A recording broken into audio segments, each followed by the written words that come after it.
صباح الخير عوازة. اجيو نوريكم كيفاش كندوز النهار ديالي في العروبيه ديال الانجليز.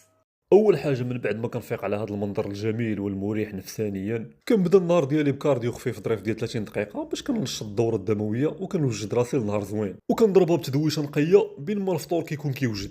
وهنا ضروري نجربوا الفطور الانجليزي المشهور فيرسيون حلال، وكنهبط للقهوه اللي كاينه في الدرب حيت ما عندهمش قهوه كناخذ عصير ديال الليمون، وكيتنمروا عليا الشراف حيت هما كيفطروا هنا غير بالبيره، وموراها كنخرجوا نتمشاو مع الكليبات ونتفرجوا في الطبيعه. عاد عرفت علاش الفايكنجز كانوا كيتسطاو على الانجليز يجيو يعيشوا فيها، ترى الارض كلها طبيعه وكلها صالحه للفلاحه. وهو الخيل تبارك الله واقف على جنب الطريق، مواليه مخليين وما دايرين ليه لا كرياج، ما خايفين عليه لا من بنادم يأذيه لا والو.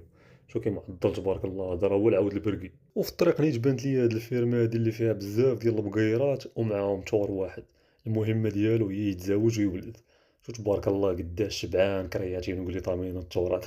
واخيرا وصلنا للريستورو باش نتغداو، وخديت بلا فيه الحوت باش نهني راسي من الحلال الحرام، ومشينا نكملوا الكارديو ديالنا. في الطريق عاوتاني دزنا على هاد المقبره هادي، ورجعت مباشره كملت بواحد الحصه فول بودي، صدر كتاف ظهر بيسابس تريسابس، خدمت لي زابدو الفوق لتحت الجناب، عصرت لوكور ديالي مزيان، ومشيت تعشيت بهاد البلا ديال اللوبستر اللي بقوت ما كان بنين، نسيت ما درتش ليه فيديو، وضربنا هاد البريريت ديال الماء والزغاريت اللي مسميينه هما في المنيو اتاي. وهكا صار نهار ديال العطله ديالي في العروبيه ديال الانجليز. عفاطا عزي.